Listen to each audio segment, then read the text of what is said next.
Very good evening, नमस्कार, शुभ संध्या। स्वागत है आप सभी का टारगेट ऑन पर। मैं Sandeep Tiwari Allahabad high court exam की प्रिपरेशन के लिए आपके साथ हूं।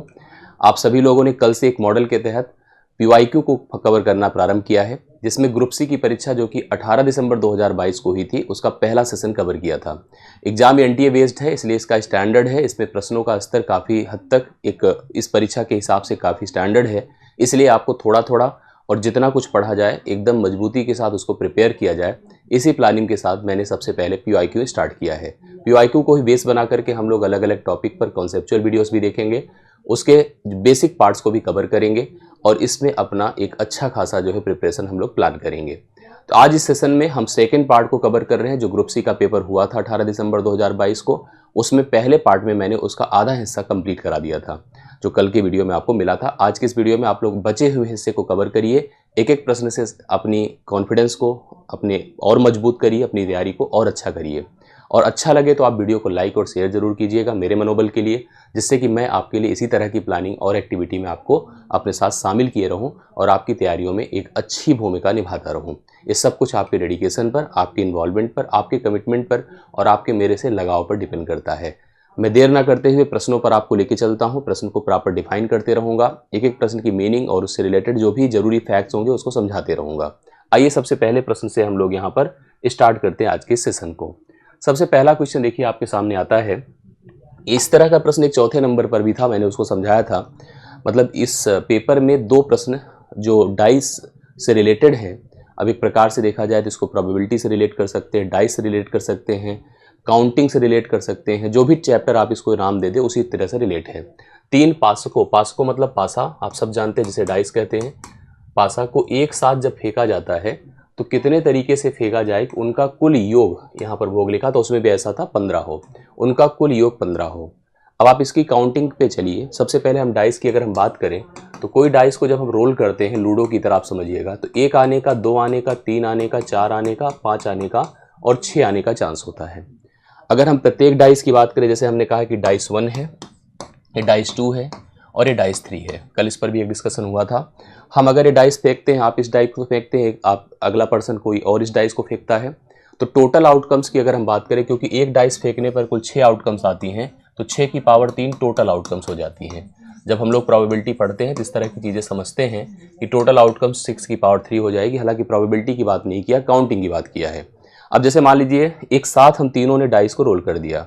मेरे डाइस में किसके आने की पॉसिबिलिटी है? 1 से लेकर 6 तक, 1 2 3 4 5 और 6। आपके भी डाइस में 1 से लेकर 6 तक, 1 2 3 4 5 और 6। इसी प्रकार से अगले पर्सन की भी डाइस में 1 2 3 4 5 और 6 के आने की पॉसिबिलिटी है। मुझे इसमें वह पेयर डिसाइड करना है जिसमें सभी का जोड़ क्या हो जाए? 15 हो जाए। आप चलिए देखिएगा, जैसे अगर 1 से अगर हम सोचें, 1 का किसी के साथ जोड़ें, मतलब यहाँ पर पॉसिबिलिटी की बात किया जाए तो 1 6 6, अंतिम में 6 6 12 1 13 होता है। 2 की बात अगर हम कर लें तो लास्ट में अगर 6 6 12 2 14, तो 3 की भी पॉसिबिलिटी यहाँ पर जनरेट नहीं होती है, तो 3 की पॉसिबिलिटी सेट ना हो पाएगी। अब अगर हम लोग सबसे पहले की बात करते हैं यहाँ पर, तो सबसे पहली पॉसिबिलिटी देखिए 5 5 5 की आएगी, जो जोड़कर इसको कितना बना देगी? 15 बना देगी। तो सबसे पहले हमने एक पेयर सोचा 5 5 5, जिसमें तीनों जुड़ करके क्या हो जाएंगे? 15 हो जाएंगे।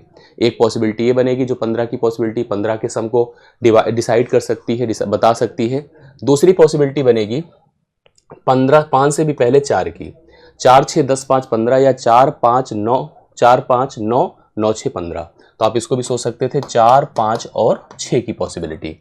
और लास्ट एक और पॉसिबिलिटी हम सोच सकते हैं 6 6 12 3 15, मतलब एक तरह से 3 6 6। स्टार्टिंग अगर देखा जाए तो 3 से है, ठीक है, फिर 4 का, फिर 5 का। ए पेयरिंग 15 बनाने में हेल्पफुल होगी। अब सोचिएगा, जैसे मैंने कल एक क्वेश्चन कराया था जिसमें जोड़ शायद 23 था, 4 पासकों की बात थी, तो आई होप उसको आपको क्लियर हुआ होगा। अब जैसे मैं कह दूं इस 5 5 को अगर हम लोग यहाँ पर सारे पॉसिबल आउटकम्स की बात करें, क्योंकि ये सारे के सारे एक ही हैं, तो कोई भी चेंज इंटरचेंज करेंगे तो इसको हम अलग नहीं मानेंगे, इसको टोटल हम एक ही मानेंगे। यहाँ पर जोड़ की टोटल पॉसिबिलिटी कितनी हो गई? 1 हो गई। आप इसको सोच सकते हैं, मतलब आप इसको n factorial divide by n factorial कर सकते हैं, 3 फैक्टोरियल डिवाइड बाई 3 फैक्टोरियल, जिससे हमको पता चलेगा कि एक ही पॉसिबिलिटी है। यहाँ पर अगर देखा जाए तीनों अलग अलग डिजिट हैं, इसको हम लोग ऐसे कहेंगे इसमें टोटल आउटकम्स कितने होंगे? कभी 4 5 6, कभी 6 5 4, कभी 6 5 6 4। इस तरह से टोटल आउटकम्स कितने आएंगे? 3 का फैक्टोरियल, अर्थात 3 गुणे 2।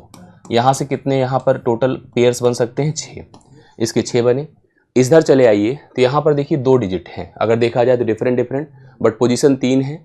तो अगर हम इसके टोटल आउटकम्स की बात करेंगे 3 फैक्टोरियल बट 2 फिक्स है तो 2 फैक्टोरियल से डिवाइड कर दीजिए। इस प्रकार से इसमें अगर देखा जाए तो टोटल जो अलग अलग डिफरेंट पेयर्स बनेंगे वो 3 बनेंगे। अब अगर हम लोग यहाँ पर सभी उन सब की बात करा जाए कि उन सभी तरीकों की बात किया जाए तो 3 तरीका, 6 तरीका और 1 तरीका, तो 6 1 7 3 कितना आ रहा है 10 तरीकों से हम लोग यहाँ पर टोटल योग को कितना प्राप्त कर सकते हैं 15 प्राप्त कर सकते हैं जब हम 3 डाइस को एक साथ फेंकते हैं और उनके जोड़ के 15 होने के कुल 10 तरीके यहाँ पर हमारे सामने पॉसिबल है। सेकंड ऑप्शन इस प्रश्न का राइट सोल्यूशन है। होप सो आपको समझ में आया होगा। तो इस तरह के क्वेश्चंस, प्रोबेबिलिटी का उपयोग, काउंटिंग का उपयोग, इसको लेकर के एक सेशन बहुत जरूरी है जो हम लोग प्लान करेंगे। आगे बढ़ता हूँ, अगले पार्ट की बात किया जाए। एक आदमी और एक बालक, एक आदमी है, आदमी और एक बालक मतलब लड़का, जितना कार्य कर सकता है उसका 4 गुना मतलब उसका 4 टाइम्स वर्क कार्य 5 आदमी और 2 बालक एक साथ मिलकर पूरा कर सकते हैं। एक आदमी और एक लड़का मिलकर जितना कार्य कर सकते हैं एक समय में निर्धारित एक टाइम में, उसके 4 गुना, उसका 4 टाइम्स, मतलब आप समझ सकते होंगे 5 आदमी और 2 बालक मिलकर वही काम कर सकते हैं। तो बढ़िया है, बहुत टफ तो नहीं, इजी कर दिया। एक आदमी और एक बालक की कार्य करने की क्षमता का अनुपात क्या होगा। इसमें एक जैसे पैटर्न काम करता है जो होता है m1 d1 h1 divide by w1 r1, m2 d2 h2 divide by w2 r2। हालांकि इसका बहुत उपयोग नहीं, लेकिन फिर भी आप जान लीजिए। मेन पावर आदमी, टाइम डी में मतलब दिन या घंटे, दूसरे इधर कार्य का भाग और मजदूरी। उसी तरह से यहाँ पर भी आदमी मतलब मेन पावर, टाइम घंटे या दिन दोनों में, कार्य का भाग और मजदूरी, इनका एक परस्पर रिलेशन और इस तरह से इनकी कंपैरिजन की जाती है। मैंने कहा एक आदमी ऐसे मैं लिख कर देखता हूँ, ध्यान से देखिएगा। एक आदमी प्लस कितना है एक लड़का, एक आदमी प्लस एक लड़का एक काम को, देखिए यहाँ पर कार्य की मात्रा को 1 रख दिया, जितने समय में कर पाते हैं 5 आदमी, ध्यान से देखिएगा, 5 आदमी और 2 लड़के, 5 आदमी और 2 लड़के उसके 4 गुना काम को कर पाते हैं।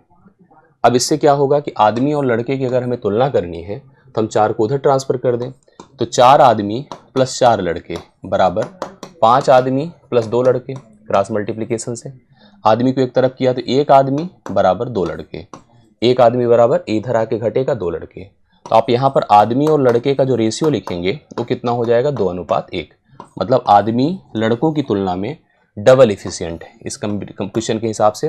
तीसरा ऑप्शन इस प्रश्न का राइट सोल्यूशन होगा, आदमी लड़कों की तुलना में क्या होंगे बताइए, डबल इफिशियंट होंगे, 2:1 इसका राइट सोल्यूशन बन जाएगा। होप सो आपको समझ में आया होगा। इस पर और भी पैटर्न क्वेश्चंस बनेंगे जो मैं आगे चल करके आपको टाइम एंड वर्क के सेशंस लेकर अच्छे से क्लियर कर दूंगा। आगे देखिएगा, डिविजिबिलिटी का प्रश्न है, वह सबसे छोटी संख्या 7, हिंदी में लिखा है, बहुत बढ़िया हिंदी, आप लोग समझिएगा, कीजिए जिससे 3 जोड़े जाने पर वह 27, 35, 25 और 21 से पूर्णतः विभाजित हो जाए। इनमें सबसे मिनिमम, सबसे छोटी संख्या जिसमें अगर हम 3 जोड़ दें तो वह संख्या 27 से कट जाए, वह 35 से कट जाए, 25 से कट जाए और 21 से कट जाए। अब आइए थोड़ा सा 3 जोड़ कर देखिए। जैसे हम 3 इसमें जोड़ेंगे 4731 होगा, 31 होगा, इसमें 3 जोड़ने पर 4725 होगा, इसमें 3 जोड़ने पर 4728 होगा और इसमें जोड़ने पर 4700, इसमें 3 जोड़ने पर कितना हो जाएगा बताइए, 4723 होगा। अब आप कुछ बातें समझिए। जैसे कटने की बात किया जाए तो यहाँ पर जैसे 35 से कटना, 35 से कटने का मतलब होता है, मैं इसको क्यों ले रहा हूँ अभी समझ में आ जाएगा आपको, 5 से कटना और 7 से कटना। मैं आपको बता दूं, कोई संख्या अगर 5 से कटती है तो उसके एंड में या तो 0 होता है या तो 5 होता है। एक तरह से देखा जाए तो यह तो बिल्कुल नहीं हो सकता, यह भी नहीं हो सकता, यह भी नहीं हो सकता। तो ले देकर अपने पास एक ही ऑप्शंस बचा है, क्योंकि अंत में इसके क्या है बताइए, 5 है। अंत में इसके 5 है तो एक ही पॉसिबिलिटी सेट ही हो रही है, बाकी अगर सब सोचा जाए तो डिफाइन ही नहीं हो पाएगा। 3 जोड़ देने से संख्या 5 से कटेगी नहीं। अब इसमें भी जोड़ा तो 23 हो गया, अंत में 3 है, इसमें जोड़ा तो 28 हो गया, अंत में 8 है, इसमें जोड़ा 31, अंत में एक ही तो ऑप्शन ही बच रहा है। इसका मतलब तय है कि यह 4700 जो 25 है वह आपका 27 से भी कटेगा, 9 से कटेगा ही। क्यों? क्योंकि देखिए 5 2 7 7 14 4 18 9 से कट रहा है। एक 7 से भी कटेगा और 3 से भी कटेगा। जब 9 से कट गया तो 3 से कटना तय है। तो ले देकर सेकंड ऑप्शन इस प्रश्न का उत्तर था, जो आप लोग नोट कर सकते हैं। डिविजिबिलिटी का सिंपल कॉन्सेप्ट है, आप कर सकते हैं ऐसे प्रश्नों को। आशा करता हूँ क्लियर हुआ होगा। ध्यान दे दीजिएगा, कोई दिक्कत हो तो प्लीज़ बताना कमेंट करके। अगले क्वेश्चन पर आइए। देखिए बढ़िया क्वेश्चन, इस तरह के परसेंटेज के क्वेश्चंस कराए जाते हैं जब परसेंटेज में पढ़ाता हूँ। कौन से? आय व्यय पर आधारित, कि व्यक्ति अपने खर्चों का निर्धारण कैसे करता है। दो प्रकार से, एक तो डायरेक्ट फ्रॉम इनकम, मतलब अपनी आय को बेस बना लेता है और उसमें से किसी भाग में बच्चों को पढ़ाने में, घर के कार्य में, पेट्रोल में, परिवहन में, मनोरंजन में अलग अलग खर्च करता है। दूसरी स्थिति होता है बची आय पर, जैसे अगर एक सर्टेन इनकम है, उसका 20% बच्चों को पढ़ाने में, 25% किराया में, फिर बची आय का 25% किराए में, फिर बची आय का 40% घर की ज़रूरतों में। इस प्रकार से बची आय का कॉन्सेप्ट होता है। तो हर तरह के उपयोग के हिसाब से प्रश्नों का कम्बिनेशन होता है। आप लोग ध्यान से देखिएगा। रीना ने अपने गृह ऋण की मासिक किस्त को भुगतान में अपने मासिक वेतन का 20% व्यय किया। शेष वेतन में से 20% धनराशि गृहस्थी के खर्चों पर व्यय किया और 10% धनराशि पेट्रोल के मद में व्यय किया। इन सभी के बाद उसके पास 36,960 रुपये शेष है। तो उसका मासिक वेतन कितना है? ये प्रश्न हमसे पूछा गया है। आइए देखिए सलूशन करते हैं।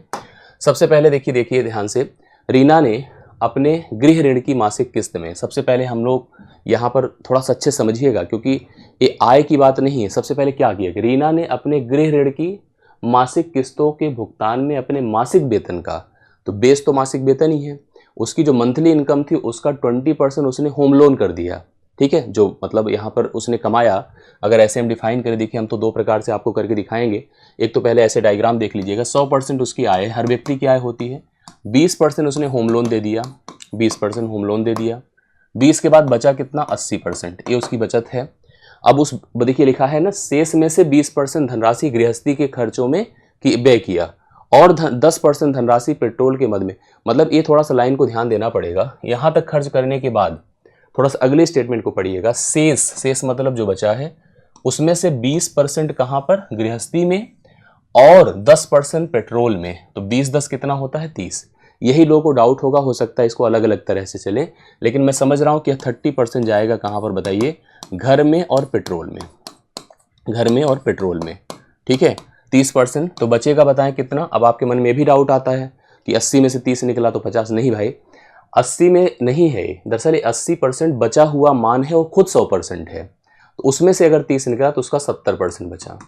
अब यह कह रहा है कि इसके बाद अभी भी 36,960, तो यह 70% का मान 36,960 होगा। हमसे इससे कहाँ पर, फिर से कहाँ पहुँचना है? यहीं पर पहुँचना, इसी के मान को फाइंड करना है। देखिए कैसे इसको डिफाइन करेंगे। अब हम लिखेंगे 70% को क्या कहेंगे? यही बचत है उसकी, जो 7/10 होगा। करेक्ट है। और यह किसका भाग है? 80 का। 80 कितना होगा? 4/5। कैसे होगा? 80/100 कर दिए, 4/5 होगा। गुणे टोटल ही उसकी कुल इनकम थी, इसका मान 36,960 है। अब यहाँ से टोटल फाइन करना है तो क्रॉस मल्टीप्लिकेशन वर्क करेगा। 7 से डिवाइड करिए, 7 5 35, 1 और 9, 7 दूना 14, 7 8 56, 0 हो गया। 4 से डिवाइड करिए, 4 1 के 4, 4 3 12, 4 दूना 8, 0 हो गया। 10 5 50 का गुणा इसमें कर दीजिए, टोटल हो जाएगा 1320 गुणे 50। 2 शून्य हो गए, 5 दूना 10 हो गया, 5 3 15, 1 16 हो गया, 5 1 के 5 1 6 हो गया। 66,000 रुपये उसकी कुल इनकम है, जो उसकी सैलरी थी। एक तरीका तो ये हो गया कि 66,000 हम लोग इनकम ऐसे डिफाइन कर सकते हैं, बता सकते हैं, लेकिन दूसरा तरीका भी ध्यान दीजिए। दरअसल जैसे हम कोई अपना खर्च कहाँ से करते हैं, आप खुद सोचिए, अपनी आय से। चलो हमने आय से एक खर्च कर दिया, जो खर्च कर दिया वो मेरी इनकम से गया, अब तो मेरा भाग रहा नहीं हो। अगला खर्च, मान लो आकस्मिक मेरे पास फिर से कोई खर्च आया, तो मैं कहाँ से खर्च करूँगा? सेविंग से, अपनी बचत से। अपनी बचत से मैंने कुछ खर्च किया, फिर बचा लिया। जो खर्च होता है वो निकल जाता है, वो रहता नहीं है आपके पास। जो बचता है अगला खर्च उस बचत से निर्धारित होता है। समझ रहे मेरी बात को? यही चीज़ हमको ध्यान देना है और इसका हम एक एरो डायग्राम से आपको समझाते हैं। जैसे हम ये कह दें, हम यहाँ पर ऐसे दो पार्ट्स में चीज़ों को क्रिएट कर देते। एक तो हमने लिखा आय और हमने एक लिखा बचत। ध्यान से देखिए, आय और बचत। हमने कहा कि क्या नाम है इनका? रीना अपने गृह ऋण अर्थात होम लोन में अपनी मासिक वेतन का 20% व्यय किया। तो 20% को आप 1/5 लिख सकते हैं। इसका अर्थ ये है कि अगर उस रीना की इनकम 5 रुपये थी तो उसने 1 रुपये लोन में दे करके 4 रुपये अपने पास बचा लिए। जैसे 5 उसकी आय थी तो उसने 1 रुपये लोन दे दिया, 4 रुपये बचा लिया। अब इस बचत में से उसने क्या किया? 20% और 10% फिर खर्च किया, जो कि 30% होता है। 30% को आप 3/10 लिख सकते हैं। अब कहने का अर्थ हुआ कि अगर उसके पास 10 की बचत थी, कितने की, तो उस 10 में से 3 रुपया फिर उसने 2 मदों में खर्च करके 7 बचा लिया। अब ये जो फाइनल बचत है उसकी, यही कंप्लीट बचत है। और अगर आप चाहें तो इधर उधर कुछ काट भी सकते हैं, जैसे 2 दूना 4, 2 पंचे 10, मतलब यदि उसकी इनकम 25 थी तो उसकी बचत एग्जैक्टली 14 है। इस 14 का मान दिया है आपको 36,960। आपको इस इनकम का मान फाइंड करना है। एक तुलना जस्ट बन गई और ऐसे प्रश्न बहुत ईजी हो जाता है। 14 से डिवाइड करिए, 14 दूना 28, 28 लिखा, 6 9, 14 चौके 56 लिखा, 56, और क्योंकि आप 6 9 लिख रहे हैं, 56 मतलब 4 और 9 13, 36, फिर 14 8 136 होता है, 0 कर दिया। 25 से इसका गुणा कर दिया, 0, 25 8 200, 0 हासिल 20, 25 चौके 100, 120, 120, 0 हासिल 2, 25 दूना 50 12, 25 दूना 50, 12 कितना होता है 50 और 16, 50 और 16। देखिए एक बार फिर से मल्टीप्लाई कर लीजिए, जिससे कि मल्टीप्लिकेशन वही चीज़ आएगा, उत्तर जो ऊपर आया है, इसमें कोई ऐसी बात नहीं। फिर से मैं कर रहा हूँ, देखिए एक बार पहले से डिवाइड किया, 14 दूना 28, 28 8 36 होता है, जो मैं यहाँ पर एक डाउट मिसिंग कर रहा था, ये सब भाग थोड़ा ध्यान देने पड़ते हैं। 14 दूना 28, 8 36 होता है, 8 और 9 है, 14 दूना 28, 14 42, 14 चौके 56, 14 पंचे 70, 14 छंग 84, 84 के बाद आपके पास क्या बचेगा, जैसे अगर हम डिवाइड कर देखिए, 14 दूना 28, 28 8 6, 14 छंग 84, 84 के बाद बचेगा आपका कितना 5, 5 14 चौके 56, ये बचा। अब आपको इसको 25 से गुणा करना है। थोड़ा सा अगर इधर उधर होगा तो गलतियां तो होंगी। मतलब अब आपको 25 गुणे कितना करना है 2640, एक शून्य हो गया, 25 चौके 100, शून्य हासिल 10 होता है, 25 छक्के 150, शून्य हासिल कितना हो गया, देखिए फिर से देखिए, 25 शून्य शून्य, 25 चौके शून्य की 25 चौके 100 के शून्य हासिल 10, 25 छक्के 150, 160, शून्य हासिल 16, 25 दूना 50, 16 कितना होता है 66। आना तो वही था, बस थोड़ा ध्यान से कैलकुलेशन पर काम करना था, ठीक है। या हमने जैसे कर दिया मल्टीप्लाई, मैं अगर मुझे जैसे रफ पे करना होता तो मैं बड़े पहाड़े ना पढ़ करके छोटे पहाड़ों से भाग करता। जैसे ये सब प्रॉब्लम्स देखना चाहिए, को फेस करना चाहिए। पहले 7 से कर लेता, फिर 2 से कर लेता, ऐसे कर करके फिर ले जाकर क्रॉस मल्टीप्लाई कर देता, उत्तर तो फिलहाल वही आता। इससे क्या होता है कि परसेंटेज अगर टफ भी होते हैं तो यह प्रक्रिया आपके परसेंटेज के जो टफनेस होती है उसको दूर कर देती है और प्रश्न आसानी से हल हो जाता है। तो दूसरा ऑप्शन इस प्रश्न का राइट सोल्यूशन 66,000 है। नेक्स्ट क्वेश्चन पर आइए। देखिए नेक्स्ट क्वेश्चन पर आने से पहले मैं आपको बता दूं कि तैयारियां आप कर रहे हैं, आगे भी तैयारियां कर रहे होंगे। मैथ्स की किताब मैंने एक बनाई है, बड़ी मेहनत से, बड़ी लगन से, बहुत ही कमिटमेंट से। आप सबके कहने से ही बहुत सालों से आप सब जुड़े हुए हैं, बहुत सारे लोग जुड़े, हो सकता है कुछ लोग नए भी जुड़े हों, लेकिन जो मुझे जानते हैं उन्होंने हमेशा हमसे डिमांड करी मैथ्स की बुक की। और इस समय मैथ्स की बुक मार्केट में है, अमेजॉन पर है, फ्लिपकार्ट पर है। आप दूर से हैं तो अमेजॉन फ्लिपकार्ट से बुक ले सकते हैं, ऑफर में भी है और ठीक ठाक एक प्राइस में बुक मिल जाएगी। और सबसे बड़ी बात, मेरी पढ़ाने की शैली सब कुछ बुक में रखी हुई है। जैसा मैं पढ़ाता हूँ, जिस प्रकार के कंटेंट का, जिस प्रकार के फ्लो का, कनेक्टिविटी का उपयोग करता हूँ, वैसे बुक में है। तो बुक डिस्क्रिप्शन में मैं लगवा दे रहा हूँ लिंक, आप अमेजॉन और फ्लिपकार्ट से बुक ऑर्डर कर सकते हैं। अगर आप इलाहाबाद प्रयागराज में रहते हैं तो आज आपके लिए ऑफर है आजकल का, जिससे कि आप हमारे संस्थान जो ऑफलाइन ब्रांच है वहाँ पर आकर के विजिट करके बुक और भी सस्ते प्राइस में ले सकते हैं। तो ये आपके लिए एक बेहतर मौका है और आपकी तैयारियों में मेरी बुक को शामिल करने का एक अच्छा अवसर है। तो हम सब जुड़ सकते हैं एक बुक के माध्यम से भी। तो आप अगर बुक में इंटरेस्टेड हैं, बुक लेना सोच रहे हैं इस समय, तो आप मेरी बैच की बुक को सजेस्ट कर सकते हैं अपने लिए। और मेरा सजेशन भी आपके लिए मैथ्स की बुक का मेरी भी बुक है, ठीक है। आइए अगले प्रश्न पर आते हैं। नेक्स्ट क्वेश्चन देखिए क्या है, त्रिकोणमिति का क्वेश्चन है। त्रिकोणमिति भी आपको ठीक ठाक आनी चाहिए। यदि 7, ध्यान से देखिएगा, 7 sign square x plus 3 cos square x बराबर 4 दिया है। एक्स मतलब कोण का मान न्यून है, एक्यूट है। कैसे लगा एक्यूट? क्योंकि एक्स का मान 0 से बड़ा है और 90 से छोटा है। तो कोई कोण अगर 0 से बड़ा हो, 90 से छोटा हो, तो वह एक्यूट होता है। कुछ बातें आपको पता हो, जैसे अगर हम इसकी कैलकुलेशन या कोई कोण, अब जैसे पूछा गया हमसे tan x, मतलब अगर x पता होगा तभी तो tan x निकाल पाएंगे। मतलब कोण की वैल्यू आपको पता हो तो tan पे सब्स्टिट्यूट करिए। तो हमें फंडामेंटल एंगल्स की वैल्यू भी पता होनी चाहिए, त्रिकोणमिति की सारी आइडेंटिटीज़ क्लियर होनी चाहिए, ठीक है। आइडेंटिटीज़ में जैसे यहाँ पर हम इसको सिमिलर कर सकते हैं। मैं आपको एक बात बता दूँ, एक रूल होता है, सबको बेसिक पता होगा, sine square x plus cos square x is equal to हमेशा 1 होता है। इसलिए अगर मैं साइन स्क्वायर एक्स लिखूंगा तो 1 माइनस कॉस स्क्वायर एक्स लिख सकता हूँ, या मैं कॉस स्क्वायर एक्स को लिखूँ तो 1 माइनस साइन स्क्वायर एक्स लिख सकता हूँ। दोनों में अपनी ज़रूरत के हिसाब से मैं अपनी रिक्वायरमेंट में यूज कर सकता हूँ। यहाँ चाहे तो आप प्रत्येक को साइन बना दे या प्रत्येक को कास बना दे, आपके ऊपर डिपेंड करता है। मैंने लिखा 7 sign square x plus 3 cos square x की जगह 1 minus sine x square, sign square x लिख दिया, बराबर 4 करा। 7 sign square x plus 3 minus 3 sign square x बराबर आपका 4 हो गया। 7 साइन स्क्वायर एक्स से 3 साइन स्क्वायर एक्स अगर घटेगा तो 4 साइन स्क्वायर एक्स आएगा, बराबर अगर 4 में से 3 घटेगा, यहाँ प्लस लगा है तो 1 होगा, तो साइन स्क्वायर एक्स का मान कितना हो जाएगा, 1/4 होगा। तो हम लिख सकते हैं साइन एक्स का मान कितना हो जाएगा बताइए, 1/√4 हो जाएगा, क्योंकि 1 का करने ना करने का कोई अर्थ है नहीं, इसका मतलब 1/2 हो जाएगा। अब साइन 1/2 कब पर किस पर होता है, किस एंगल पर, मैं आपके लिए बता दूं कि साइन 0 पर 0 होता है, 30 पर 1/2 होता है, 45 पर 1/√2 होता है, 60 पर √3/2 होता है और 90 पर आपका 1 होता है। तो एक चीज़ कन्फर्म है कि साइन एक्स का मान अगर 1/2 है तो मैं लिख क्या सकता हूँ कि sine x is equal to sine 30 degree लिख सकते हैं ना। अब साइन साइन कंपेयर होकर एक्स का मान कितना आया, 30 डिग्री। तो जो हमारी प्रॉब्लम थी tan एक्स, तो tan 30 लिख सकते हैं। अब tan के लिए फंडामेंटल वैल्यू तो पता होनी चाहिए, tan 0 पर 0 है, 30 पर 1/√3 है, 45 पर 1 है, 60 पर √3 है और 90 पर इन्फिनाइट है। तो 30 पर 1/√3 है जो कि ऑप्शन नंबर 1 में है। तो ऑप्शन नंबर 1 इस प्रश्न का राइट सोल्यूशन है। प्लीज ध्यान दीजिएगा, identities, fundamental angles, trigonometric relation जितने भी होते हैं वो आपकी परीक्षाओं के लिए इंपॉर्टेंट हैं, चाहे जिस भी परीक्षा को आप फेस कर रहे हैं। तो मेरे ख्याल से आपका क्लियर हो गया होगा, इसको अच्छे से तैयार कर लीजिएगा। अगले प्रश्न पर आइए। क्वेश्चन क्या है देखिए, 2 बसें एक समान गति से विपरीत दिशाओं में जा रही हैं, प्रत्येक बस की लंबाई 40 मीटर है और 3 सेकंड में दोनों बसें एक दूसरे के सामने से गुजर जाती हैं, प्रत्येक बस की चाल। दरअसल इस तरह का प्रश्न अक्सर ट्रेन में पूछा जाता है। जब 2 रेलगाड़ियां हो, देखिए एक रेलगाड़ी ऐसी है और एक रेलगाड़ी ऐसी हो, ये इधर जा रही हो इधर जा रही, क्योंकि प्रत्येक रेलगाड़ी की लेंथ L1 और L2 होती है। यहाँ बसों की लेंथ दे रखा है, सबसे इंपॉर्टेंट।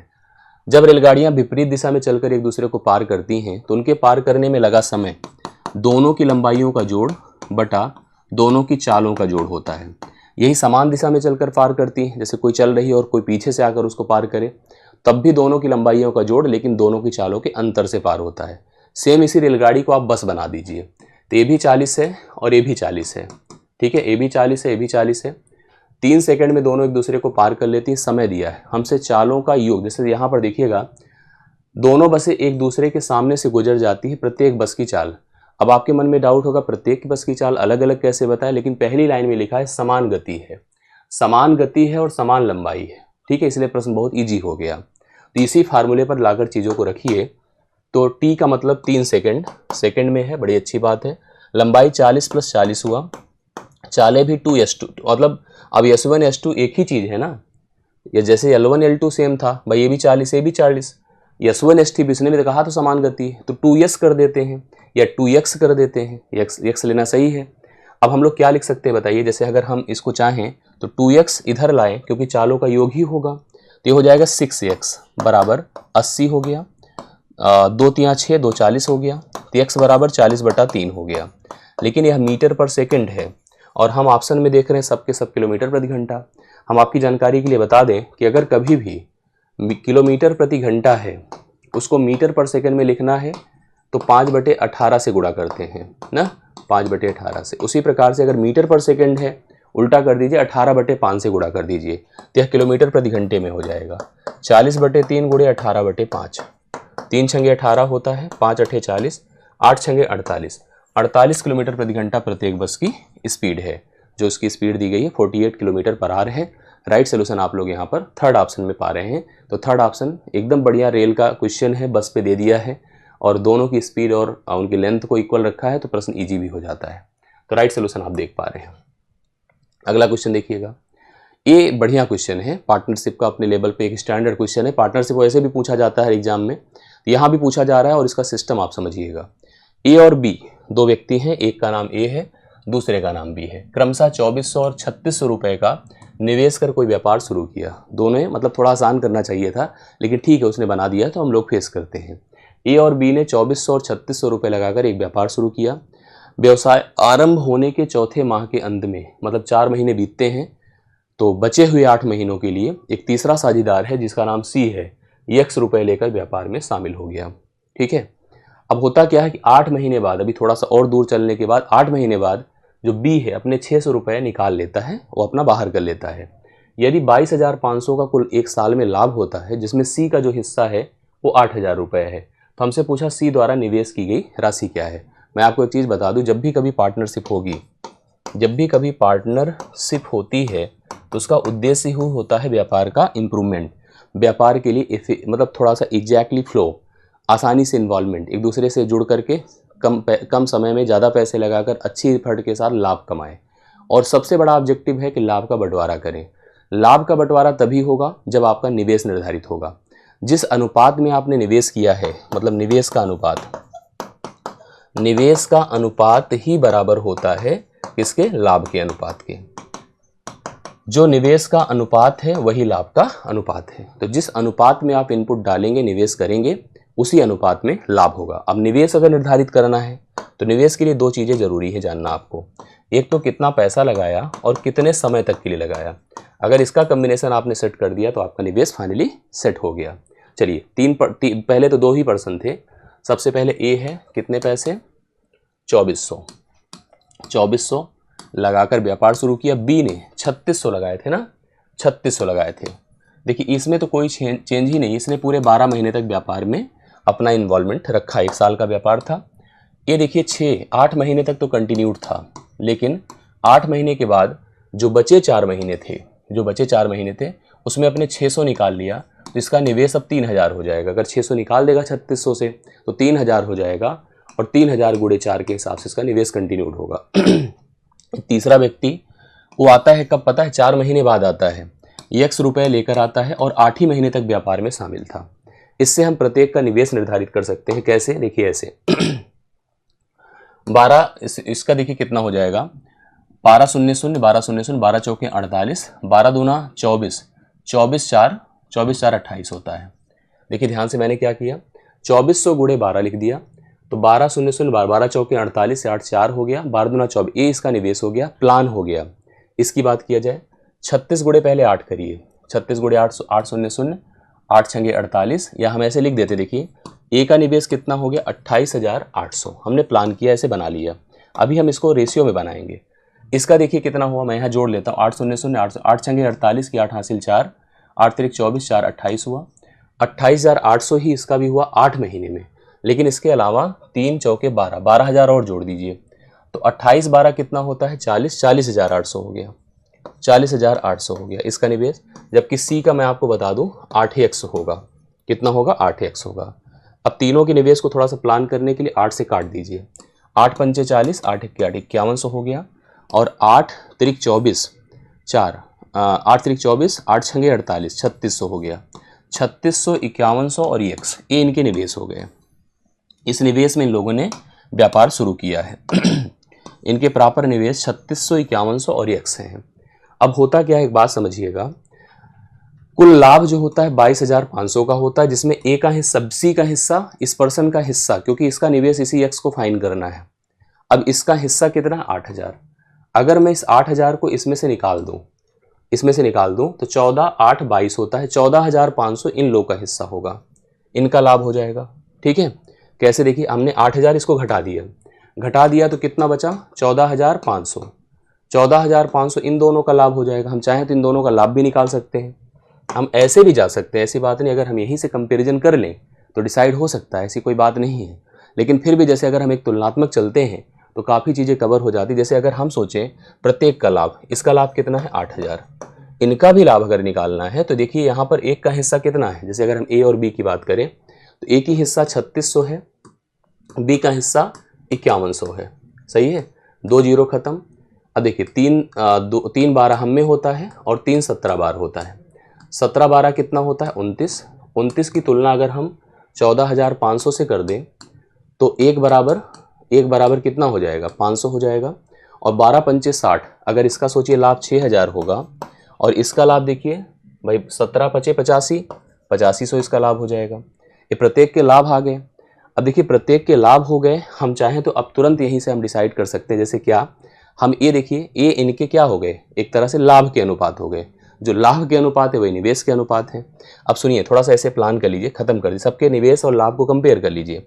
एक खत्म। देखिए 5 12 बार, 5 17 बार और 5 16 बार। अब देखिए इसका मान कितना है? 3600। इसका देखिए अगर हम पूरी बात किए, इसका कितना है? 3600। तो कितना गुणा करेंगे? 3। 3600 हो गया, मतलब एक तरह से 300 से गुणा हुआ। ऐसे इसको भी देखिए 300 से गुणा किया, 5100 हो गया। इसका मतलब इसको भी 300 से गुणा कर दीजिए तो 16 तियां 4800 हो जाएगा। 4800 इसका निवेश था जो कि ऑप्शन नंबर ए में दिया है। तो जा सकते हैं, थोड़ा थ्योरेटिकली डिफाइन कर सकते हैं, इसमें कई चीज़ें समझ में आई होगी। एक तो प्रत्येक का लाभ निकल गया, दूसरा लाभ का अनुपात से हम निवेश के अनुपात को बना लिए। तो इस तरह से इसकी कनेक्टिविटी और प्रश्न स्टैंडर्ड था। थोड़ा ध्यान से इसको एक बार रिवाइज करके पढ़ लीजिएगा, अगर डाउट होगा तो बताइएगा। अभी फिलहाल हम इस पर और भी सेशंस लेंगे, पार्टनरशिप को थोड़ा बेसिक से लेकर के अच्छे स्टैंडर्ड तक हम आपको कवर करा देंगे, तो पार्टनरशिप की सभी स्थितियां क्लियर हो जाएंगी। अगले प्रश्न पर आइएगा। एक क्वेश्चन देखिए क्या लिखा हुआ है इसमें। किसी व्यक्ति ने सूचीबद्ध मतलब प्रिंटेड प्राइस मूल्य पर 20% की छूट देकर 1500 के सूची मूल्य पर कोई सामान खरीदा। जैसे देखिए क्या हुआ कि किसी व्यक्ति ने सूचीबद्ध मूल्य पर जो प्रिंटेड प्राइस था उस पर 20% की छूट देकर 1500 के सूची मूल्य पर कोई सामान खरीदा, तो इसे 1104 के निवल मूल्य तक ले जाने के लिए उस व्यक्ति को कितनी अतिरिक्त छूट देनी होगी। समझ रहे हैं? अब आप इसको समझिए सिस्टम क्या है। जैसे मेरा ये कहना है कि कोई प्रिंटेड प्राइस थी 1500, कोई वस्तु थी 1500 थी, उस पर उसे प्रिंटेड प्राइस थी, उस पर अभी तक उसे 20% की छूट मिली थी। अगर 20% की छूट मिली है तो 20% इसका क्या होगा। किसी चीज़ को जैसे अगर 20% की छूट का मतलब देखिए ऐसे लिखिए, 20% बराबर 1/5 होता है, मतलब 5 में 1 घटकर 4 होता है।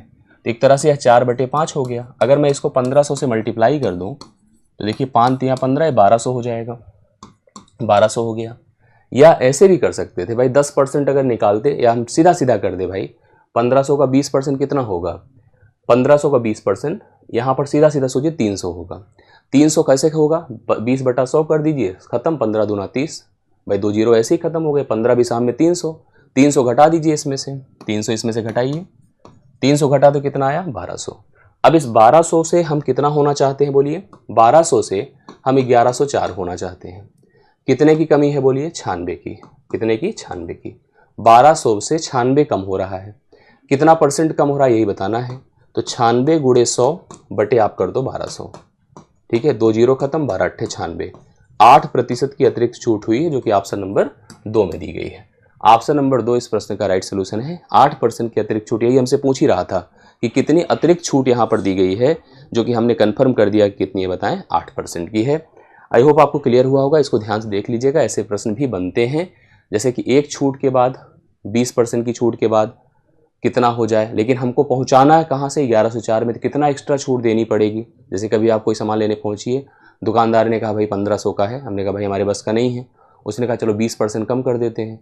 जब 20% कम किया तो हम पहुंचे 1200, हमने कहा भाई देखो मेरे पास 1104 और है, तो कहेगा चलो कुछ सिस्टम भिड़ाते हैं, और सिस्टम भिड़ाया, कम किया 96, अर्थात उसने 1200 में फिर से 8% घटाया, तब जाकर के मूल्य 1104 तक पहुंच पाया। अगला क्वेश्चन देखिएगा। कोई व्यक्ति किसी वस्तु को 10% कीमत बढ़ाता है, फिर उस पर 15% की छूट देने की घोषणा करता है।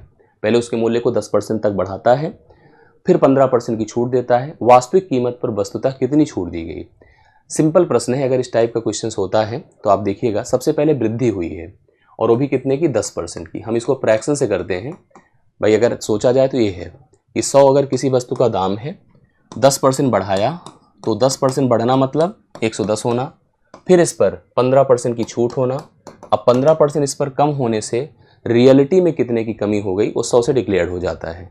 लेकिन हम ऐसे कह रहे हैं, देखिएगा 10% को 1/10 लिखते हैं, अर्थात हम ऐसे करते हैं, अगर ओरिजिनल वैल्यू और न्यू वैल्यू, देखिए हम क्या करें, हमने कहा कि अगर कोई मूल्य 10 था तो 1 जुड़कर उसमें क्या होगा, 11। फिर अगर 15% की छूट है, जो 5 तियां 15, 5 भी सामने 100, अर्थात मैंने कहा अगर 20 था तो 20 में से 3 घटकर कितना हुआ, 17। 20 में से 3 घट करके 17। 10 से 1 जोड़कर 11 होता है, तो 20 से 3 जोड़कर 17 होता है, 20 से 3 घट करके। अर्थात अगर देखा जाए तो 200 से किसी का मूल्य 17 1 के 17, 17 1 के 17, 1 18, 187 होता है। तो 200 से 187 होना मतलब कितना कम होना, 13। किस में, 200 में। तो 13 गुणे 100, 13 गुणे क्या हुआ, 100। जो कमी हुई आप देखिए, ऐसे देखिए, 200 में 13 की कमी हुई, तो 13 गुणे 100 बटा 200, 2 से डिवाइड करिए, 6.5। 6.5% की कमी होती है, जो कि ऑप्शन नंबर 3 में दी गई है। ऑप्शन नंबर 3 इस प्रश्न का राइट सोल्यूशन है, 6.5% की कमी है। तो इस तरह से इस प्रश्न का उत्तर आपके पास 6.5% कम होकर आया है, जो कि आप लोग नोट कर सकते हैं, समझ सकते हैं। आई होप ये आसान प्रश्न था, अगर देखा जाए इस पेपर के हिसाब से तो इजी ही था ना, दोनों आसान थे वैसे ही। इस क्वेश्चन को पढ़िए, एक स्टैंडर्ड क्वेश्चन अपने आप में है। क्या दिया है, 3 अनुक्रमिक विषम संख्या, अनुक्रमिक मतलब अनुक्रम से, जो सीक्वेंस से आ रही है। हिंदी में अगर देखा जाए, अंग्रेजी में सीक्वेंशियल मतलब जो लगातार क्रमिक ऐसे कह सकते हैं। विषम संख्या है, ऑड नंबर है। थोड़ा सा सम विषम जान लीजिएगा। सम क्या होता है, सम जो 2 से कटता है। अगर मैं सम को 2n से प्रेजेंट करूं, क्योंकि सम का मतलब ही है 2 से कटने वाली संख्या, और उस 2n में अगर मैं एक जोड़ दूं, ठीक है, या एक घटा दूं, जोड़ दूं या एक घटा दूं, दोनों कंडीशन में हमको एक विषम संख्या प्राप्त होगी। ठीक है, आप समझ रहे हैं ना। कोई भी सम ले लीजिए, उसमें एक जोड़े एक घटाएं, आपको क्या मिलेगा, ऑड। दोनों कंडीशन में हमें विषम मिलेगा।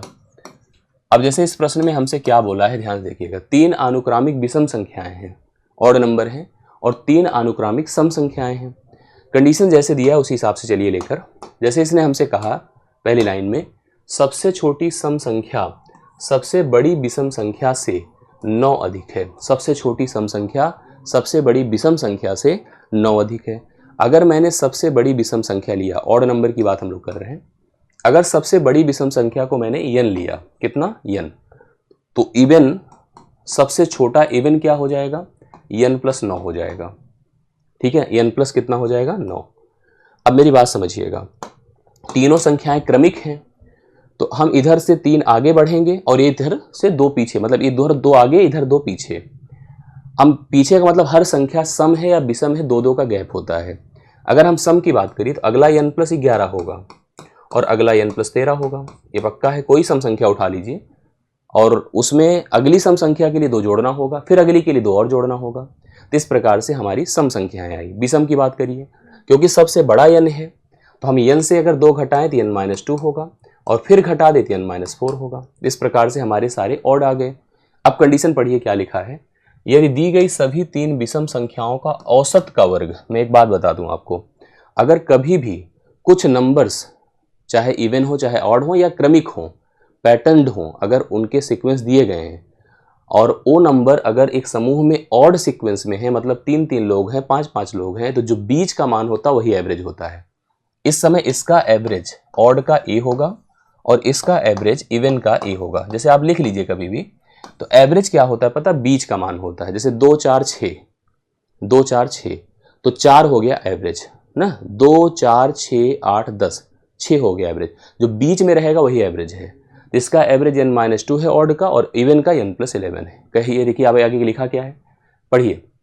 ये दी गई सभी 3 विषम संख्याओं के औसत का वर्ग, औसत कितना है, n-2 है, n-2 का वर्ग कर दीजिए। ठीक है, ये कर दिया। सभी तीनों सम संख्याओं के औसत के वर्ग से 507 कम है। ये हमारा ऑड का औसत है, ऑड का एवरेज है।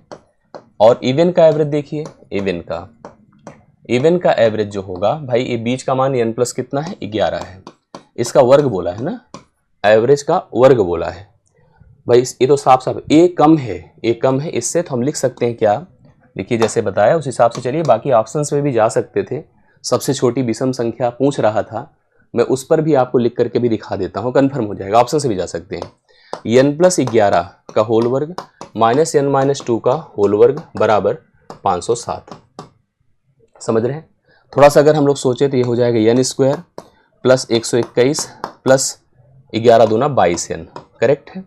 इसको अगर हम लोग करते हैं अलग से, देखिए ऐसे कर लिया, माइनस लगा देते हैं और यहाँ क्या लिखेंगे, minus n² plus 4n plus 4 लिख दिया पहले, माइनस 4n बराबर 507 कर दिया। ओपन करिए, n² plus 121 plus 22n minus n² minus 4 plus 4n बराबर 507, करेक्ट है। अब आगे देखिए क्या होता है। चले, n² से कैंसिल हो गया, 22 से 4 जुड़ा तो 26n हो गया, और 121 में से 4 निकलेगा 107 होता है। 107 उधर जाके घट ही जाएगा, तो सीधा सीधा 400 हो जाएगा, 400 हो जाएगा। एक सेकंड फिर से देख लीजिएगा, 22 में 4 जुड़ा ना भाई, हमने क्या लिखा, n² प्लस 121 प्लस 11 दूना 22, ठीक है। n² plus 4 a² plus b² minus 2ab, 2 2 जा 4n, करेक्ट है। हमने देखिए यहाँ पर क्या लिखा था, हम लोग सब सही कर रहे हैं, हाँ ठीक है।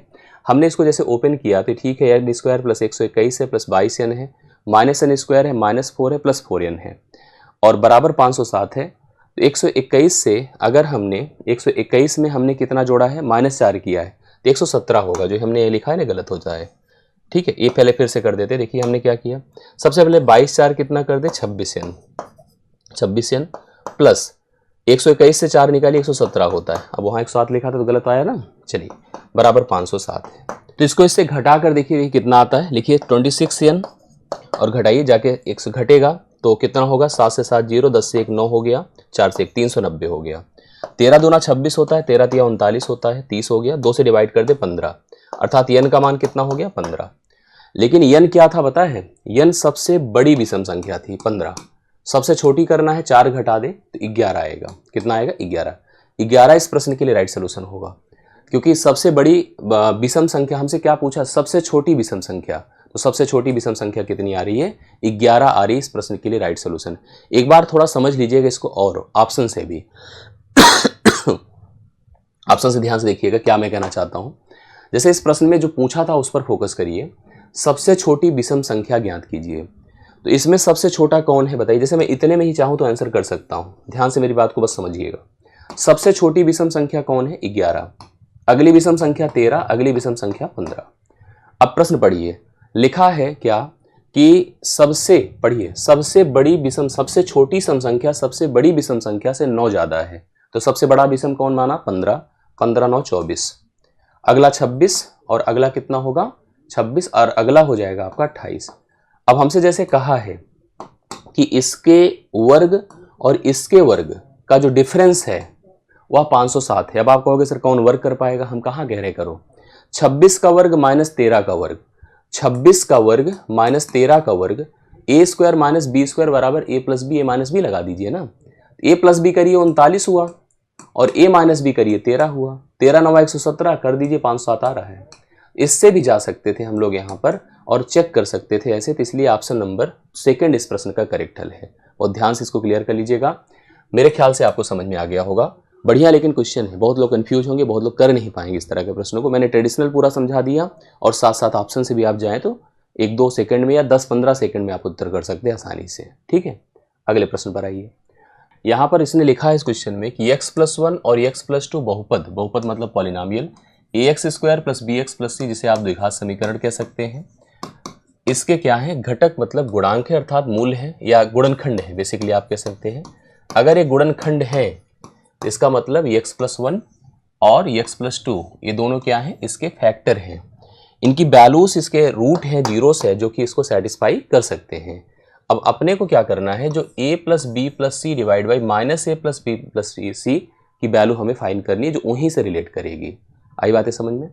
कुछ बातें जान लीजिए द्विघात समीकरण की, जैसे अगर ax² plus bx plus c बराबर अगर 0 है, दोनों के रूट अगर अल्फा और बीटा हैं, अल्फा और बीटा दोनों के मूल हैं, तो अल्फा प्लस बीटा जो होता है वो माइनस बी बाई ए होता है और अल्फा इंटू बीटा जो मूलों का प्रोडक्ट होता है वो सी बाई ए होता है। अब जैसे अपने को क्या दिया है कि अल्फा, अगर जैसे मैं लिख दूं कि x+1 बराबर 0, तो x बराबर -1 कर दूं तो ये हो गया अल्फा, और अगर x+2 बराबर 0 है तो x बराबर -2 होगा और ये हो जाएगा बीटा। तो अल्फा हो गया -1 और बीटा हो गया -2, अल्फा हो गया -1 और बीटा हो गया -2। यहाँ पर आइए हम इसकी जगह क्या लिख सकते हैं, अल्फा की जगह -1 और -2 मिलकर -3 हो जाएगा, बराबर b बाई ए लिख सकते हैं minus b by a, minus minus से कैंसिल हो जाएगा, तो आप लिख सकते हैं b इक्वल टू 3a, लिख सकते हैं ना, b इक्वल टू 3a।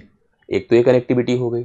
दूसरा अल्फा इंटू बीटा, अल्फा का मान -1 और बीटा का मान -2, तो 2 हो जाएगा बराबर c बाई ए हो गया। तो c की जगह हम लिख सकते हैं 2a, c की जगह क्या लिख सकते हैं 2a। a की जगह देखो, अब एक तरह से हमको समझ में आया कि हम सभी वैल्यूज को a के फॉर्म में ला सकते हैं, सभी वैल्यूज को, b को भी और c को भी। तो अपने लिए प्रश्न कुछ अब बचा ही नहीं। अब लाइए इस पे आइए सीधा सीधा, देखो हम a को तो a ही रहने दें, बट b को क्या लिख दे बताएं 3a, और c को क्या लिख दे बोलिए 2a। नीचे जाइए, -a तो -a ही रहने देते हैं, कोई दिक्कत नहीं। b की जगह 3a और c की जगह 2a लिख सकते हैं। 3 2 5 1 6a हो गया ऊपर, और नीचे 3 2 5 में से 1 निकला तो कितना हो गया बताएं, 4a हो गया। ए से खत्म, 2 दूना 4, 2 तियां 6, आंसर 3/2 है। 3/2 जो चौथा ऑप्शन है इस प्रश्न का राइट सोल्यूशन है। बढ़िया से देखिए, दिमाग चलेगा और पैटर्न हमारा हमको अगर हेल्प कर दे, हमको तुरंत कनेक्ट कर जाए, तो प्रश्न में कोई दिक्कत थोड़ी है, प्रश्न बहुत बड़ा नहीं है। तो इसको सॉल्व करिए, तय हो गया। इस क्वेश्चन को अच्छे से आप लोग प्रिपेयर कर लीजिए, तैयार कर लीजिएगा। नेक्स्ट क्वेश्चन पर आइएगा। वह सबसे छोटी संख्या क्या है जिसे 3 से 5 से 6 से 8 से और 10 से और 12 से भाग देने पर 2 शेष बचे और वह 13 से पूर्णतः विभाज्य हो। इसमें बहुत घबराने की जरूरत है, देखने में प्रश्न केवल बड़ा होता है। 13 से पूर्णतः विभाज्य, मैं नंबर को ही चेक करने लगा। मुझे लगा सबसे पहला काम करो, शेषफल लेसफल मत देखो, 13 की भाज्यता देखो। 13 से इसको डिवाइड किया, 13 चौके 68, 68 4 72 42 नहीं कटेगा। 13 से इसको दिमाग से निकाल दीजिए। पहले 13 से कटने वालों के पास जाइए। 13 सते 91 नहीं कटेगा क्योंकि 5 1 बचेगा, इसको भी छोड़ दीजिए। 13 सते 91, 13 चौके 52, ये 13 से कट जाएगा, इसको रोक रखिएगा। 13 छंग 78, 78 6 ये भी नहीं कटेगा। कोई संख्या ऐसी नहीं, देखो ऐसे नंबर आते हैं केवल कंफ्यूज करते हैं। केवल एक ही नंबर है जो 13 से कटेगा, वो है 962। अब बाकी सब काम हो गया कि 3 से भाग करें, 5 से 6 से 8 से 10 से 12 से, हर कंडीशन में 2 ही शेषफल बचेगा, किसी से करके देख लीजिएगा। ठीक है, तो हमें फिलहाल और कुछ सोचने की नीड नहीं थी। इसका तीसरा ऑप्शन राइट सोल्यूशन होगा, 13 की भाज्यता। और हाँ, अगर कहीं पर ऐसी स्थिति होती कि 2 नंबर 13 से कट जाते तो फिर बाकी हम पॉसिबिलिटी पर काम करते। मैंने ऐसे प्रश्नों को पढ़ाया भी और देखा भी है कई बार कई पेपर पैटर्न में, जो गुमराह कर कंफ्यूज करने के लिए आपको ऐसे स्टेटमेंट देते हैं, बट बहुत ईजी होते हैं, परेशान होने की बात नहीं है। अगले पर आइए। ये देखिए क्वेश्चन बहुत शानदार सा, इसके लिए एक पैटर्न आप दिमाग में रखो। x की पावर जैसे 1/3, y की पावर 1/3, z की पावर 1/3 ना बराबर है। x greater than 0, y greater than 0। तो x plus Y minus Z का whole cube plus 27xy z की वैल्यू हमसे पूछ रहा है। देखिए मैं आपको बता दूं एक बात, क्या, जैसे ध्यान दीजिएगा, a cube plus b cube plus c cube minus 3abc बराबर, ध्यान दीजिएगा और पूरा पैटर्न समझिएगा, a plus B plus c, a plus B plus c, दूसरे ब्रैकेट में a square plus b square plus c square minus a b minus b c minus c a. इसमें भी ध्यान देना, इफ यदि a plus B plus c बराबर अगर 0 हो जाए, याद रखिएगा a cube plus b cube plus c cube बराबर आपका 3abc हो जाता है। इसको सोचिए और अप्लाई करिए। अब जैसे अपने इस प्रश्न में a क्यूब प्लस, मतलब एक तरह से अगर सोचो तो ax की पावर 1/3, y की पावर 1/3 और z की पावर 1/3 की इक्वल है। मतलब हम इसको क्या लिख सकते हैं, x की पावर 1/3 प्लस y की पावर 1/3 और माइनस अगर लिखें z की पावर 1/3 बराबर क्या है, 0 है। ये तो देखिए आपको समझ में आ गया होगा। ठीक है, कुछ चीज़ें आपके पास पहले से मैंने डिफाइन कर रखा है, इसमें थोड़ा सा एक दिमाग लगाइए तो चीज़ें बड़ी क्लियर हो जाएं। जैसे क्या, मैं आपको जैसे बता रहा हूँ ऐसे ध्यान दीजिएगा। जैसे मैंने कहा कि यदि मैं x की पावर 1/3 को अगर मैंने a मान लिया, ठीक है, तो यहाँ पर x इक्वल टू क्या हो जाएगा पता है, a की पावर 3 हो जाएगा। ये हम लोगों ने पढ़ा होगा, जैसे अगर 2 की पावर 3 अगर 8 होता है तो 8 की पावर 1/3 बराबर 2 होता है। वही चीज़ है, जो यहाँ पर क्यूब रूट है वहाँ पर होल क्यूब हो जाएगा ना। अब इसी a का मान अगर निकालना है तो x की पावर 1/3 हो जाएगा, यही सिस्टम होता है। इसी प्रकार से अगर हम लिख दें y की पावर 1/3 बराबर अगर हमने b कर दिया तो y इक्वल टू कितना हो जाएगा, b क्यूब हो जाएगा। ऐसे ही अगर मैंने लिखा उसको, उस टर्म को जो उधर साइड है, भले उधर है लिख देते हैं पहले एक बार, z की पावर 1/3 को अगर मैंने c कर दिया तो z इक्वल टू c की पावर 3 हो गया। करेक्ट है। अब हम एक काम करते हैं, हमको जैसे ये जो पैटर्न अभी बताया गया, इस पैटर्न का भी उपयोग करिए, क्योंकि यदि a plus B plus c बराबर 0 हो, जैसे अगर हम इस टर्म का उपयोग ऐसे लिख सकते हैं जैसे लिखा हुआ है यहाँ पर, तो हम क्या समझ गए कि अगर हम इसको जैसे एक पद माने, x का मान a ही तो माना है, एक सिंगल माना है, इसको हमने y का मान माना है, इसका हमने z का मान माना है। और अगर हम देख रहे हैं कि इन सब को, जैसे हम यहाँ पर क्या लिख सकते हैं बताइए आप, यहाँ पर मैं लिख सकता हूँ इसकी जगह पर a का क्यूब मतलब एक टर्म प्लस b का क्यूब, हाँ, प्लस c का क्यूब, और c मतलब माइनस c का क्यूब। ऐसे सोचिएगा, a बराबर आपका क्या है बताइए, 0 है कि नहीं 0? यस। अगर ये 0 है तो आप कह सकते हैं क्या, अगर यह 0 है तो कह सकते हैं कि a cube plus b cube plus c cube बराबर 3abc लिख सकते हैं कि नहीं। मतलब यहाँ पर अगर हम लोग देखो इसकी भी बात सोचिए तो यहाँ पर क्या, a plus B plus c का होल क्यूब, अगर उसकी जगह सोचिए a plus B plus c का होल क्यूब, हम होल क्यूब के हिसाब से भी अगर जाएं तो यहाँ पर हम क्या लिख सकते हैं बताइए, एक्स का क्यूब, जैसे सोचिए क्या लिख सकते हैं, x cube plus y cube. हाँ, जैसे अगर आपको ये पता हो a plus B plus c का होल क्यूब क्या होता है, a plus B plus c का होल क्यूब, इसके हिसाब से अगर हम लोग प्लान करें, इसकी जगह पर हम कितना पुट कर सकते हैं बताइए, 0 पुट कर सकते हैं कि नहीं भाई। ए मान हमने देखिए कितना माना है भाई, इसकी जगह पर हम लोगों ने 0 लिया है, इसकी जगह पर 0 लिखा है, तो इसकी जगह पर भी हम कितना पुट कर सकते हैं, 0 पुट कर सकते हैं। ये 0 का क्यूब हो गया। 27xyz, अब xyz को थोड़ा सा प्लान कर लीजिए और बस इसको कैसे प्लान करें, क्योंकि मैंने पहले कह दिया था कि इसका मान ही तो a cube plus b cube plus c cube होता है भाई। ये तो पहले से आपका 0 हो चुका है, और a मान जैसे हमने कहा इसकी जगह हम 0 पुट कर दिए हैं, इसका प्रोडक्ट जो होगा इसी के होल क्यूब के इक्वल ही तो होगा, तो अभी आपके पास 0 हो जाएगा। तो 0 प्लस 0 इसका मान एग्जैक्टली कितना आ जाएगा पता है, 0 आ जाएगा। चौथा ऑप्शन इस प्रश्न का राइट सोल्यूशन होगा। इसको आप लोग देख सकते हैं, मैं इस पर भी एक अलजेब्रिक वीडियो आपको प्रोवाइड कर दूंगा, अगर नहीं समझ में आया होगा तो हमें कमेंट कर दीजिएगा। ठीक, अगले क्वेश्चन पर आइएगा। देखिए ध्यान से, लास्ट ये क्वेश्चन है अपने इस सेशन का। कैसे है, यक्स नामक किसी व्यक्ति ने अपनी पत्नी, 2 पुत्र और 1 पुत्री के बीच कुछ रकम वितरित करी। एक व्यक्ति है जिसका नाम यक्स है, उसने क्या किया, उसके पास कुछ धन था, उसने अपनी पत्नी, 2 पुत्र और 1 पुत्री, मतलब एक तो अपनी वाइफ, 2 बेटे हैं और 1 बेटी है, 1 डॉटर। देखिए लिखा, अपनी पत्नी, 2 पुत्र और 1 पुत्री के बीच कुछ रकम वितरित की और स्वयं के लिए कुछ धन रखा। इसके बाद भी उसने अपने पास भी कुछ रखा। कुल धनराशि का 20% उसने अपनी पत्नी को दिया, 20% अपनी पत्नी को दिया, ठीक है, और इसका 22% अपने स्वयं के लिए रखा। जितना उसने अपनी पत्नी को दिया उसका 22% खुद के लिए रखा। शेष धन का 60% उसने अपने पुत्रों में बांट दिया।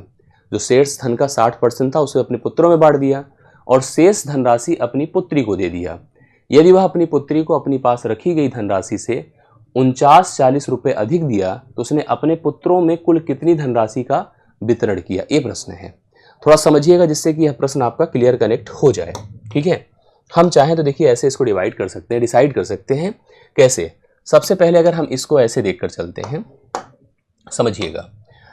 सबसे पहले अगर हम इस आंकड़े को एक ऐसी संख्या से हम रिलेट करते चलें जिससे कि यह जो है आपको एकदम क्लियर विजन दिखे, कोई दिक्कत ना आए। जैसे समझिएगा, ये उसके पास अगर हम 100 मान लें, उसने अपनी पत्नी को कितना दिया, 20%, और स्वयं के लिए देखिए, स्वयं के लिए कितना रखा है, 22%।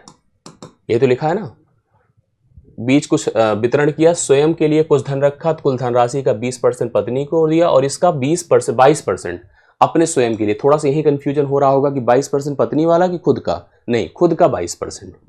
अब फिर कह रहा है शेष धन का, पहले सोचिए कितना हो गया टोटल। अगर इसको अगर सोचा जाए तो 20-22 कितना होता है, 42। अगर 42 निकाल देते हैं हम लोग, 42 निकाल देते, जैसे 100 से हमने सोच लिया कि 20 तो खुद लिया और 22 अपनी पत्नी को दिया, सॉरी 20 अपनी पत्नी को दिया, 22 खुद लिया, तो 42 अगर निकल गया तो 58 बचा। इस 58 का 60%, इस 58 का 60% अगर चाहे तो आप कर सकते हैं, नहीं तो ऐसे रहने दीजिए, कोई दिक्कत नहीं। उसने अपने पुत्रों में बांट दिया और शेष धनराशि अपनी पुत्री को दे दिया। अब इसका मतलब, शेष का मतलब 40%, 40% अपनी पुत्री को दिया, एक ही बेटी थी। अब इसने कहा है यदि वह अपनी पुत्री को अपने पास रखी धनराशि से 49-90 रुपये। अब एक काम आप कर सकते हैं तो बढ़िया हो जाए, जैसे अगर हम इसको डिसाइड कर दें कि 40 इसका कितना है, 40 इसका कितना है, तो हम डायरेक्ट 22 से कंपेयर कर सकते हैं, क्योंकि वह भी सिंगल है और उसकी बेटी भी अकेली है। तो इसका मतलब क्या होगा कि वह अपने पैसे को सीधा अपनी बेटी के पैसे से कंपेयर कर सकता है।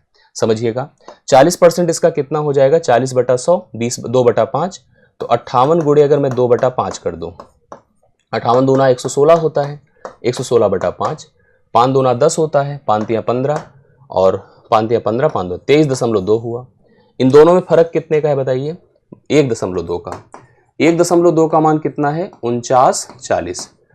अब पूछा अपने पुत्रों को कितना दिया था, ये पुत्रों को दिया था 60%, तो 60% का मतलब भी एक तरह से 3/5 होता है। 3/5 का मतलब 58 गुणे 3/5 कर देते हैं। ठीक है, 58 गुणे 3/5 हम 1.2 का मान निकाले हैं और इसी से हम डिस्ट्रीब्यूट कर देते हैं, तो कन्फर्म हो जाएगा कि जो है उसने अपने पुत्रों को कितना दिया था। 5 से डिवाइड कर दें, या 3 8 24, 3 5 15, 2 17, बटा कितना कर दें, 5, 5 तिया 15, 2 4, 5 चौके 20, 5 8 40, 34.8 निकालना है। इसका मान निकालना है। आइए दशमलव हटा दे, दशमलव हटा दे। 12 दूना 24 होता है, 12 दूना 24 और 5 29, 12 चौके 48, 12 चौके 48 और 48 कितना हो गया, 12 दूना 24, 24 5 29, 5 और 4 12 चौके 12 25 60। अब इसको इससे मल्टीप्लाई करिए, 245 गुणे 348 कर दीजिए, आपको पता चल जाएगा कितना आएगा और कितना पैसा यहाँ पर बटेगा। ठीक है, अब अगर मल्टीप्लाई करेंगे तो 85 कितना हो जाएगा, अगर मल्टीप्लाई करिए 5 अठे 40, 85 260 आएगा। मल्टीप्लिकेशन के बाद 85 260 रुपये उसके दोनों बेटों को मिल जाएगा। तो पहले ऑप्शन को हम राइट सोल्यूशन मान सकते हैं। एक बार फिर से समझ लीजिएगा, कुल उसके पास इतना पैसा था, 20% अपनी पत्नी को दिया, 22% खुद को रखा, 42 बट गया, जो बचा 58, उसमें से 60 अपने बेटे को दिया, दोनों बेटों को, और 40 अपनी बेटी को दिया। 40 जो बेटी को दिया खुद के पैसे से, वह 23.2 था। अब खुद से कोई सोचे कि चले ऐसे ऐसे कंपेयर कर ले, नहीं, पहले इसको परसेंटेज इसका बनाइए। बना तो आया हमारे पास 23.2, जो पूरे का है, पूरे का 23.2, पूरे का 22, दोनों में डिफरेंस 1.2। तो बेटों से कंपेरिजन करना है तो बेटों का भी निकाल लीजिए। 58 का अगर मैं 60% करता हूँ 34.8 आएगा, जब सॉल्व किया तो 85 260 आया। तो इस हिसाब से इस प्रश्न का उत्तर है, और आराम से इसको आप तैयार कर लीजिए। जहां जहां जिस जिस प्रश्न में आपको दिक्कत है कन्फर्म मुझे कमेंट कर दीजिएगा, जिससे कि मैं उसके आगे उसको फिर से क्लियर कर दूं। बाकी ऐसे ही कनेक्टिविटी और ऐसे ही रेगुलर हम लोग यहाँ पर प्रयासों में एक दूसरे के साथ बने रहेंगे। मुलाकात नेक्स्ट क्लास में होगी। अभी के लिए मेरी तरफ से इतना ही। बहुत बहुत धन्यवाद, थैंक यू सो मच। और हमसे जुड़े रहने के लिए नीचे डिस्क्रिप्शन में भी टेलीग्राम ग्रुप होगा, और साथ साथ यहाँ पर भी मैं टेलीग्राम ग्रुप ओपन कर दे रहा हूँ।